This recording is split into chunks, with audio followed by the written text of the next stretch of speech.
December 16న జరిగిన Tata IPL mini auction తర్వాత ఏ player టీమ్స్‌కి వెళ్ళాడో, అలా వెళ్ళడానికి గల కారణాలేంటో ఈ వీడియోలో చూద్దాం మనం. అంటే ఆక్షన్ రివ్యూ చూద్దాం. ముందుగా డిఫెండింగ్ ఛాంపియన్స్ అయిన ఆర్‌సీబీకి చూస్తే, వాళ్ళ టీమ్ ఆక్షన్‌కి ముందే ఆల్మోస్ట్ సెట్ అయిపోయింది. 2, 3 చేంజెస్ అనేవి ఖచ్చితంగా ఉంటాయి ఈ టీమ్‌లో కూడా. అలాగే బ్యాకప్స్ కూడా కావాలి కాబట్టి అవి తీసుకున్నారు. ఆర్‌సీబీకి మెయిన్ రిక్వైర్మెంట్ ఏంటంటే, ఒక మంచి ఇండియన్ మిడిల్ ఆర్డర్ బ్యాట్స్‌మన్ కావాలి. సో, ఆ పొజిషన్ కోసం వీళ్ళు వెంకటేష్ అయ్యర్‌ని తీసుకున్నారు. 7 క్రోర్స్‌కి తీసుకున్నారు తనని. యష్ దయాల్‌కి బ్యాకప్ కోసం మధ్యప్రదేశ్ లెఫ్ట్ ఆర్మ్ బౌలర్ అయిన మంగేష్ యాదవ్‌ని 5.2 క్రోర్స్‌కి తీసుకున్నారు. జాష్ హెజల్‌వుడ్ ఇంజ్యూరీ ప్రోన్‌లో ఉన్నాడు కాబట్టి తనకి బ్యాకప్‌గా న్యూజిలాండ్ ఫాస్ట్ బౌలర్ అయిన జేకబ్ డఫీని 2 క్రోర్స్‌కి తీసుకున్నారు. ఆర్‌సీబీ తీసుకున్న రిమైనింగ్ ప్లేయర్స్ అందరూ కూడా ఇంకా బ్యాకప్స్‌గానే ఉంటారు మోస్ట్‌లీ. ఆక్షన్‌కి ముందు 18 ప్లేయర్స్‌ని రిటైన్ చేసుకొని 16.4 క్రోర్ పర్స్‌తో ఆక్షన్‌లోకి వచ్చిన ఆర్‌సీబీ 16.15 క్రోర్ స్పెండ్ చేసి మొత్తం 7 ప్లేయర్స్‌ని తీసుకున్నారు. అలాగే వాళ్ళ 25 ప్లేయర్స్ స్లాట్‌ని కూడా కంప్లీట్‌గా ఫిల్ చేశారు. రన్నర్ అప్స్ అయిన పంజాబ్ కింగ్స్‌కి చూస్తే, వీళ్ళ టీమ్ కూడా ఆల్మోస్ట్ మొత్తం సెట్ అయ్యే ఉంది. అందుకు వీళ్ళు మ్యాక్స్ బ్యాకప్స్‌ని తీసుకున్నారు. ముందుగా ఈ ఇయర్ ఐపీఎల్ ఆక్షన్ నుంచి మాక్స్‌వెల్ ఎళ్ళిపోయాడు. అందుకు మాక్స్‌వెల్‌కి రీప్లేస్‌మెంట్‌గా సేమ్ టైప్ ఆఫ్ ప్లేయర్ తన కంట్రీ నుంచే కూపర్ కొన్లేని 3 క్రోర్స్‌కి తీసుకున్నారు. ఆరన్ హార్డీకి రీప్లేస్‌మెంట్‌గా ఆస్ట్రేలియన్ బౌలింగ్ ఆల్ రౌండర్ అయిన బెన్ గాషియస్‌ని 4.4 కోర్‌కి తీసుకున్నారు. తీసుకున్న మిగతా ప్లేయర్స్ అందరూ కూడా మ్యాక్స్ బ్యాకప్‌గానే ఉంటారు. Remaining 2 players. ఆక్షన్‌కి ముందు 21 ప్లేయర్స్‌ని రిటైన్ చేసుకొని 11.5 క్రోర్స్‌తో ఆక్షన్‌లోకి ఎంటర్ అయిన పంజాబ్ 8 క్రోర్స్ స్పెండ్ చేసి మొత్తం 4 ప్లేయర్స్‌ని తీసుకొని తమ 25 ప్లేయర్ స్లాట్‌ని ఫిల్ చేశారు. 5 టైమ్స్ ఐపీఎల్ విన్నర్ అయిన ముంబై ఇండియన్స్‌కి ఈ ఆక్షన్‌కి ముందు టీమ్ సెట్ అయిపోయింది. అలాగే మంచి ట్రేడర్స్ కూడా జరిగినాయి. క్వింటన్ డీకాక్‌ని తన బేస్ ప్రైస్ అయిన 1 క్రోర్స్‌కి దక్కించుకున్నారు. ఇదొక స్టీల్ అనే చెప్పొచ్చు. రీసెంట్‌గానే ఫార్మ్‌లోకొచ్చాడు. ఆక్షన్ హిస్టరీలోనే లోయెస్ట్ పర్స్ అయిన 2.75 క్రోర్స్‌తో వచ్చిన ముంబై ఆక్షన్‌కి ముందు 20 ప్లేయర్స్‌ని రిటైన్ చేసుకొని ఆక్షన్‌లో 2.2 క్రోర్స్ స్పెండ్ చేసి 5 ప్లేయర్స్‌ని తీసుకొని వాళ్ళ 25 స్లాట్స్ ఫిల్ చేసుకున్నారనే చెప్పొచ్చు. లాస్ట్ ఇయర్ సెమీ ఫైనలిస్ట్ అయిన గుజరాత్‌కి ట్రేడ్స్ వల్ల కొన్ని ప్లేసెస్ అనేవి ఎంప్టీ అయినాయి. ఆ ప్లేసెస్‌ని ఫిల్ చేసుకోవడానికి ఈ ఆక్షన్‌లోకి వచ్చారు వాళ్ళు. ముందుగా షెర్ఫెన్ రూదర్‌ఫర్డ్‌ని ట్రేడ్ చేశాక ఆక్షన్‌లో వాళ్ళకొక ఫారిన్ పవర్ హిట్టర్ కావాలి. అయితే అందుకు వాళ్ళు 7 కోర్స్‌తో జేసన్ హోల్డర్‌ని తీసుకున్నారు. డొమెస్టిక్ పేస్ సెన్సేషన్ అయిన అశోక్ శర్మ ఈ ప్లేయర్ 150 ఈజీగా క్లిక్ చేస్తున్నాడు. తనని 90 లాక్స్‌కి తీసుకున్నారు. జాస్ బట్లర్‌కి బ్యాకప్‌గా సేమ్ ఇంగ్లీష్ ప్లేయర్ అయిన టామ్ బెంటన్‌ని తన బేస్ ప్రైస్‌కే తీసుకున్నారు. ఇదొక లైక్ టు లైక్ రీప్లేస్‌మెంట్ అనే చెప్పొచ్చు. ఆక్షన్‌కి ముందు 20 ప్లేయర్స్‌ని రిటైన్ చేసుకొని ఆక్షన్‌లోకి 12.9 క్రోర్ పర్స్‌తో వచ్చిన జీటీ మొత్తం 10 క్రోర్ స్పెండ్ చేసి 5 ప్లేయర్స్‌ని తీసుకొని వాళ్ళ కంప్లీట్ 25 ప్లేయర్ స్లాట్‌ని ఫిల్ చేసుకున్నారు. ఢిల్లీ క్యాపిటల్స్ ఈ ఆప్షన్‌లో ఫిల్ చేసుకోవాల్సిన స్లాట్స్ 2 ఉన్నాయి. ఒకటి power play bowler and opening batsman. Last year ఎక్కువ ఓపెనింగ్ కాంబినేషన్స్ ట్రై చేసిన టీమ్‌లో ఢిల్లీ ఒకటి. అయితే వాళ్ళు రిలీజ్ చేసిన ఫాఫ్ డు ప్లెసిస్‌కి బదులు ఇద్దరు ఓపెనర్స్‌ని తీసుకున్నారు. శ్రీలంకన్ ఓపెనర్ అయిన ప్యాటమ్ నిశంకని 4 క్రోర్స్ అలాగే ఇంగ్లీష్ ఓపెనర్ అయిన బెన్ డకెట్‌ని 2 క్రోర్స్‌కి తీసుకున్నారు. అలాగే ఇండియా బ్యాకప్ కింద చూసుకుంటే పృథ్వీ షాని బ్రేస్ ప్రైస్‌కే తీసుకున్నారని చెప్పొచ్చు. ఈ ఆక్షన్‌లో వీళ్ళు చేసిన ఇంకొక స్టీల్ ఏంటంటే మిల్లర్‌ని బేస్ ప్రైస్ 2 క్రోర్స్‌కే తీసేసుకున్నారు. పవర్ ప్లే బౌలింగ్ కోసం Jammu and Kashmir pace bowler అయిన ఆకిబ్ నబీని 8.4 క్రోర్స్‌కి తీసుకున్నారు. ఆక్షన్‌కి ముందు 17 ప్లేయర్స్‌ని రిటైన్ చేసుకొని 21.8 క్రోర్ పర్స్‌తో ఆక్షన్‌లోకి వచ్చిన ఢిల్లీ 21.45 క్రోర్స్ స్పెండ్ చేసి 8 ప్లేయర్స్‌ని తీసుకొని వాళ్ళ 25 స్లాట్స్ ఫిల్ చేసుకున్నారనే చెప్పొచ్చు. మన సన్‌రైజర్స్ హైదరాబాద్‌కి ఈ ఆక్షన్‌లో మెయిన్‌గా కావాల్సినవి ఇండియన్ ఫాస్ట్ బౌలర్స్. షమీని లక్నోకి ట్రేడ్ చేసేసారు కాబట్టి ఆ ప్లేస్ ఫిల్ చేయాలి. బట్ అంత ఎక్స్‌పీరియన్స్ ఫాస్ట్ బౌలర్స్ ఎవరు లేరు గాబట్టి, అన్ని డొమెస్టిక్ టాలెంట్స్‌ని ఎక్కువ తీసుకున్నారు. ఇండియన్ డొమెస్టిక్ టాలెంట్స్‌ని. సో, షమీకి బదులుగా శివం మావిని 75,00,000కి తీసుకున్నారనే చెప్పొచ్చు.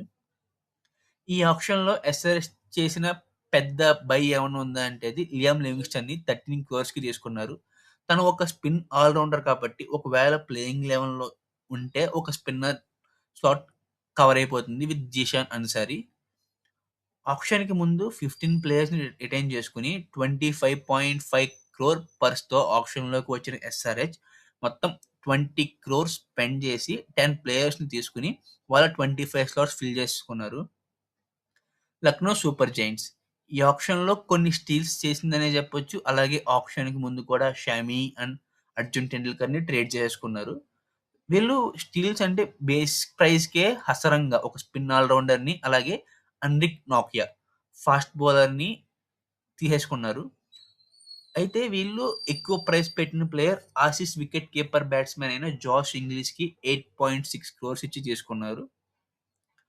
ఆప్షన్‌కి ముందు 19 ప్లేయర్స్‌ని రిటైన్ చేసుకొని 22.95 క్రోర్ పర్స్‌తో ఆప్షన్‌లోకి వచ్చిన ఎల్ఎస్‌జీ మొత్తం 18.4 క్రోర్స్ స్పెండ్ చేసి 6 ప్లేయర్స్‌ని తీసుకొని వాళ్ళ 25 స్లాట్స్ ఫిల్ చేసుకున్నారనే చెప్పొచ్చు. ఇంకా 3 టైమ్ చాంపియన్ అయిన కేకేఆర్ ఈ ఐపీఎల్ ఆప్షన్‌లోకి హైయెస్ట్ పర్స్‌తో వచ్చింది. వీళ్ళకి ఆల్మోస్ట్ ఎవ్రీ స్లాట్‌కి ఫిల్ చేసుకోవాల్సిన ప్లేయర్స్ ఉన్నారు. అలాగే చాలా బ్యాకప్స్ కూడా తీసుకోవాలి. కానీ మనం చూస్తే మెయిన్‌గా వీళ్ళకి ఒక ఓపెనర్ కావాలి, వికెట్ కీపింగ్ బ్యాట్స్‌మన్ గావాలి, అలాగే ఫినిషర్ అండ్ ఫాస్ట్ బౌలర్స్ కూడా కావాలి. సో, ఎక్కువ పర్సున్న టీమ్ కాబట్టి ఈ మినీ ఆక్షన్‌లో ఎక్స్‌పెన్సివ్ ప్లేయర్స్ ఇద్దరు గూడా కేకేఆరే తీసుకున్నారు. ఒకటి క్యామ్ గ్రీన్ అండ్ ఇంకొకటి మతీష పతిరానా. క్యామ్ గ్రీన్ చూసుకుంటే కేకేఆర్‌కి గత 10 ఏళ్లుగా ఆడుతున్న అండ్రే రసెల్ ఈ ఇయర్ కేకేఆర్ రిలీజ్ చేయడంతో రిటైర్మెంట్ ఇచ్చాడు కాబట్టి, తన పొజిషన్‌లో క్యామ్ గ్రీన్ ఆడొచ్చు. కానీ ఇది లైక్ టు లైక్ రీప్లేస్‌మెంట్ కాదు. ఎందుకంటే రసెల్ ఒక power hitter finisher. Cam Green ఒక top order batsman. Last year తీసుకున్న కీపర్స్ ఇద్దరు గుర్బాజ్ అండ్ క్వింటన్ డికాక్‌ని వదిలేశారు కాబట్టి, వాళ్ళ ప్లేస్‌లో New Zealand powerful wicket keeping duo అయిన ఫిన్ ఎలెన్ అండ్ టిమ్ సైఫర్ట్‌ని తీసుకున్నారు. ఇది ఒక స్టీల్ అనే చెప్పొచ్చు. ఎందుకంటే వీళ్ళిద్దరూ కూడా మంచి ఫార్మ్‌లో ఉన్న 2025 మొత్తం. ఫాస్ట్ బౌలింగ్‌లో కూడా ఫారిన్ ఫాస్ట్ బౌలర్స్ కోసం బాగానే స్పెండ్ చేశారు. పతిరానా అండ్ ముస్తఫిజుర్ ఇద్దరి మీద కలిసి వీళ్ళు ఏకంగా 27 క్రోర్స్ స్పెండ్ చేశారు. ఆక్షన్‌కి ముందు 12 ప్లేయర్స్‌ని రిటైన్ చేసుకొని 64.3 క్రోర్ పర్స్‌తో ఆక్షన్‌లోకి వచ్చిన కేకేఆర్ మొత్తం 63.9 క్రోర్ స్పెండ్ చేసి 13 ప్లేయర్స్‌ని తీసుకొని వాళ్ళ 25 స్లాట్స్ ఫిల్ చేసుకున్నారు. ఆర్ఆర్ ఈ మినీ ఆక్షన్‌కి ముందు మంచి ట్రేడ్స్ చేసుకున్నారనే చెప్పొచ్చు. వాళ్ళు తీసుకున్న ప్లేయర్స్ ఏమో డీసీ నుండి డాన్వన్ ఫెరారియా, అలాగే సీఎస్‌కే నుండి రవీంద్ర జడేజా అండ్ సామ్ కరన్‌ని వీళ్ళు ట్రేడ్ చేసుకున్నారు. అయితే ఈ ఆక్షన్‌కి ముందు వీళ్ళకి మెయిన్‌గా కావాల్సింది ఓన్లీ స్పిన్నరే. మిగతా టీమ్ అంతా ఆల్మోస్ట్ సెట్ అయిపోయిందనే చెప్పొచ్చు ఈ ట్రేడ్స్ నుంచి. సో, ఈ ఆక్షన్‌లో వాళ్ళు తీసుకున్న ప్లేయర్స్ రవి బిష్నాయ్‌ని తీసుకున్నారు. స్పిన్నర్ కావాలి కాబట్టి. ఆక్షన్‌కి ముందు 16 ప్లేయర్స్‌ని రిటైన్ చేసుకొని 16.5 క్రోర్ పర్స్‌తో ఆక్షన్‌లోకి వచ్చిన రాజస్థాన్ రాయల్స్ మొత్తం 13.4 క్రోర్ స్పెండ్ చేసి 9 ప్లేయర్స్‌ని తీసుకొని వాళ్ళ 25 స్లాట్స్ ఫిల్ చేసుకున్నారు. మరో 5 టైమ్ చాంపియన్ అయిన సీఎస్‌కే ఆక్షన్‌కి ముందు సంజు శాంసన్‌ని ట్రేడ్ చేసుకున్నారు. అయితే ఆ ట్రేడ్‌లో వీళ్ళు జడేజాని కోల్పోయారు కాబట్టి తన స్లాట్ ఫిల్ చేసుకోవాలి. అలాగే ఎక్కువ ఆక్షన్‌లోకి వీళ్ళొచ్చింది సెకండ్ మోస్ట్ హైయెస్ట్ పర్స్‌తో. అయితే సీఎస్‌కే ఈసారి వీళ్ళ ఆక్షన్ స్ట్రాటజీ కంప్లీట్‌గా చేంజ్ చేశారని చెప్పొచ్చు. ప్రతి ఇయర్ ఎక్స్‌పీరియన్స్ ప్లేయర్ కోసం ఎక్కువ బడ్జెట్ పెట్టే సీఎస్‌కే టీమ్ ఈసారి కొత్తగా యంగ్‌స్టర్స్ పైన ఎక్కువ అమౌంట్ ఇన్వెస్ట్ చేశారు. ముందుగా రాజస్థాన్‌కి జడేజా వెళ్ళిపోయాడు కాబట్టి, తనకు లైక్ టు లైక్ రీప్లేస్‌మెంట్ కింద ఉత్తరప్రదేశ్‌కి ఆడే ప్రశాంత్ వీర్‌ని 14.2 క్రోర్స్‌కి తీసుకున్నారు. Number 4 slot Jadeja last year ఆడాడు. ఇయర్ ఖాళీ కాబట్టి తన ప్లేస్‌లో డొమెస్టిక్ ప్లేయర్ అయిన కార్తిక్ శర్మ 14.2 క్రోర్స్‌కి తీసుకున్నారు. ఇతను రాజస్థాన్‌కి ఆడతాడు. మంచి 6 హిట్టర్. అలాగే లేదు మాకు ఎక్స్‌పీరియన్స్ ప్లేయర్ కావాలి అనుకుంటే మాథ్యూ షాట్‌ని తీసుకున్నారు 1.5 క్రోర్స్‌కి. తిను ఒక ఆస్ట్రేలియన్ ఆల్రౌండర్, స్పిన్ ఆల్రౌండర్. 100కి తోడుగా రాహుల్ చహర్‌ని తీసుకున్నారు 5.2 సీఆర్‌తో. ఆక్షన్‌కి ముందు 16 ప్లేయర్స్‌ని రిటైన్ చేసుకొని 43.4 క్రోర్ పర్స్‌తో ఆక్షన్‌లోకి వచ్చిన చెన్నై మొత్తం 41 క్రోర్ స్పెండ్ చేసి 9 ప్లేయర్స్‌ని తీసుకొని వాళ్ళ యొక్క 25 మెంబర్స్‌ని ఫిల్ చేసుకున్నారు. Thank you for watching the video guys. Have a nice day.